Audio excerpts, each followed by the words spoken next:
I'm joined on this Google Hangout by Chris McDaniels with St. Louis. Excuse me, Chris McDaniel. I keep wanting to add that S to you, Chris. I'm sorry. You're not the only one. It's okay. Chris is with St. Louis Public Radio, and Chris is an investigative reporter who's, among other things, following the death penalty controversies, not only in Missouri, also been watching what's happening in some other states, particularly of late Oklahoma.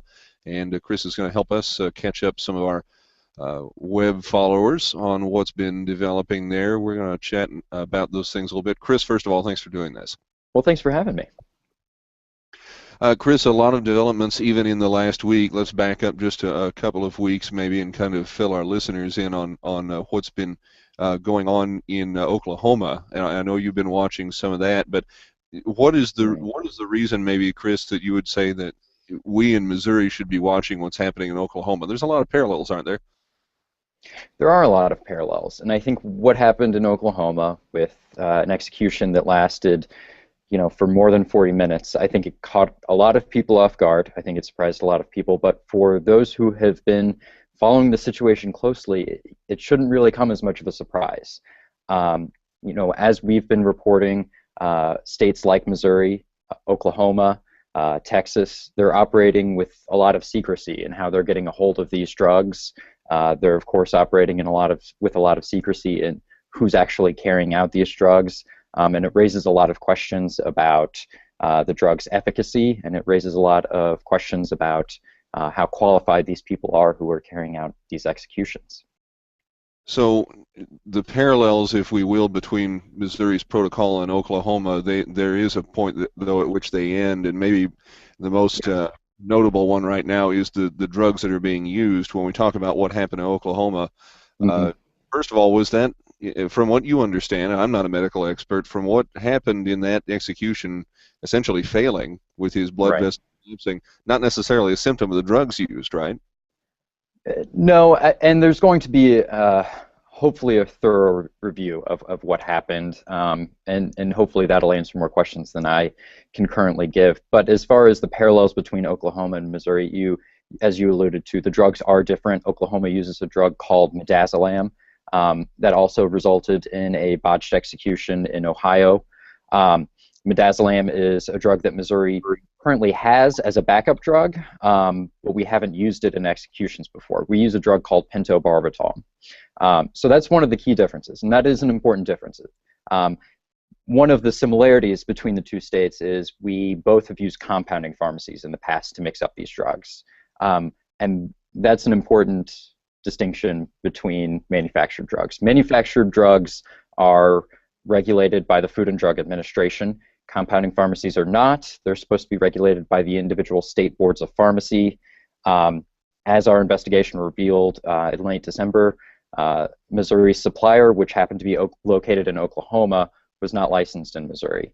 It had also been cited in the past for some shoddy practices. Compounding pharmacies, the drugs that they make have a significantly high failure rate as well. So it's something where, and you can see in Ohio and you can see in Oklahoma, that if there's something amiss either with the drug or with how it's administered, it can result in some pretty gruesome things. And another key maybe here for a lot of our listeners, a lot of the people watching this, is whether or not the same compounding pharmacy is still producing the drugs used by both Missouri and Oklahoma. That's not the case now, right? It's hard to say. After we published our story, about a month later, this pharmacy in Oklahoma was sued by a Missouri inmate who was on death row. The terms of that settlement, it was settled out of court, and the terms of which were confidential. So it's hard to say what those terms were. What I've been told is that this pharmacy agreed to not sell for his execution. It's also possible that the pharmacy agreed to not sell for future executions as well, but it would really be difficult to say. I have pending open records requests in Oklahoma, pending for months actually, so much longer than just this botched execution, but so far they haven't been very forthcoming in handing over records. maybe making this coming in execution that's scheduled in Missouri later this month for Russell Bucklew even more intriguing now in the wake of what happened with the botched execution in Oklahoma. Again, that was a collapsed vein that Right. resulted. Yeah, that's what we've been told by Oklahoma officials, by doctors so far, pending an autopsy, as I understand. But anyway, Right. what is maybe more fascinating then is that you've already had Bucklew's attorneys claiming that because of a condition that he has, he's at a greater risk for some kind of issue with his blood vessels involved in an execution. And Chris, may be interesting for certainly us in the media and the public to be watching then to see if that has any bearing on whether or not his execution goes forward.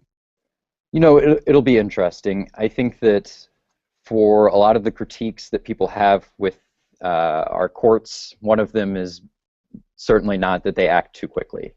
So I don't know if there will be any sort of reactionary response from the judicial branch in terms of staying executions that are coming up. So I'm not sure what the practical impact will be in the courts from this. I really don't know. It would be a lot of speculation. But as you mentioned, his attorneys have pointed out that he has some sort of vein issue, which makes his case somewhat unique. I'm not familiar with it. I'm not a doctor as well, but and they would also point out, though, that one of the things that makes this difficult is that you aren't having trained medical personnel who are only carrying out this execution. There are medical personnel who are supervising it, but they're supervising corrections employees who are actually administering the drug.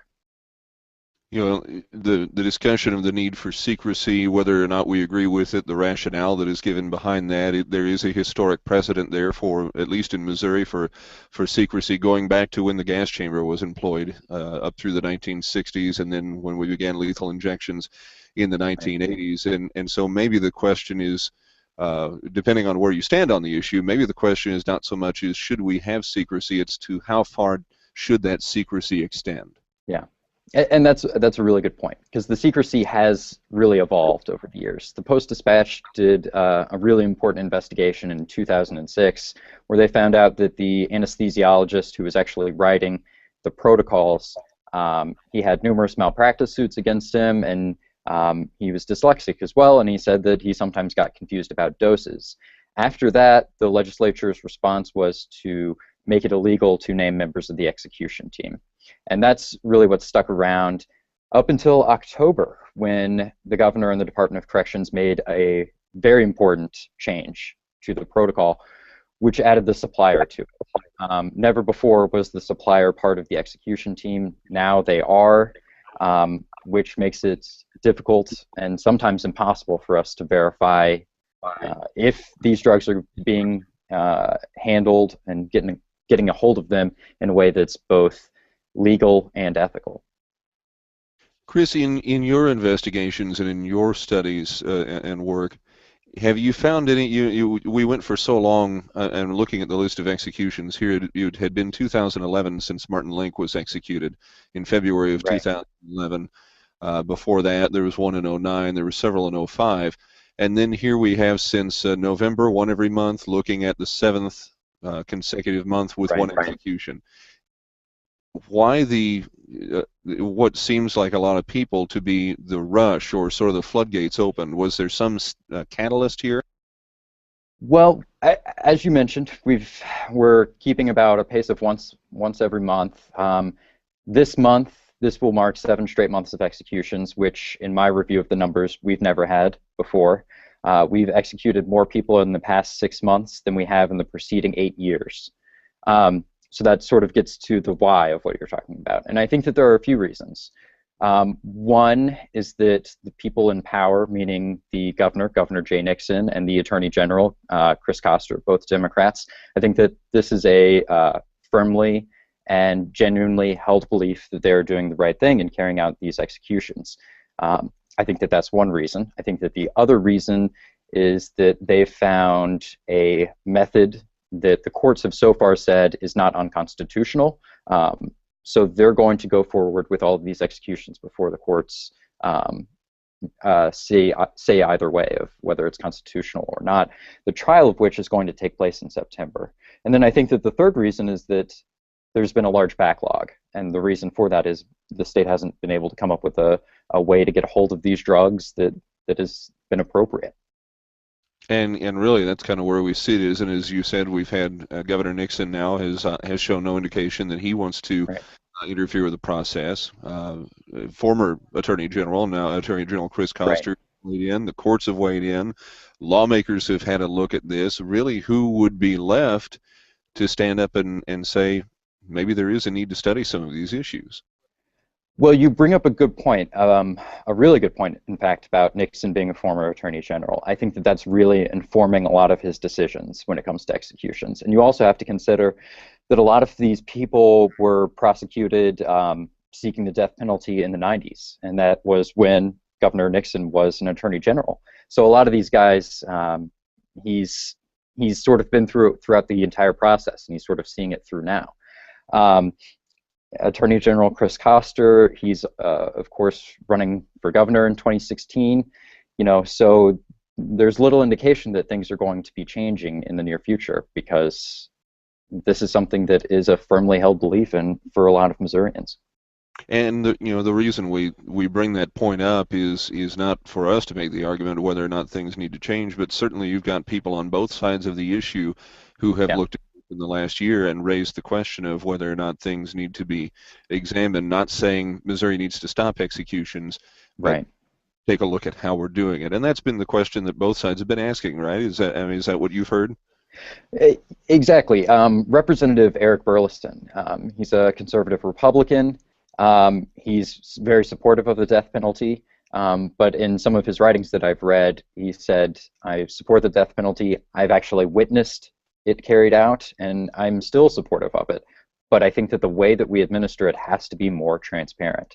So it'll be interesting to see if that sentiment ends up resulting in any sort of change. Our reporting into Missouri's methods, we had a big investigation in December. So far, there hasn't been any legislative action this session. So it definitely remains to be seen of whether or not it'll actually result in any change. Well, Chris McDaniel, I know that you'll continue watching it. You've done a very thorough and good job reporting on this so far, and we'll continue watching on our end as well. I appreciate you taking the time to talk with me today. Thank you. Chris McDaniel, St. Louis Public Radio, joining me on this Google Hangout. This is Mike Lear for Missourinet.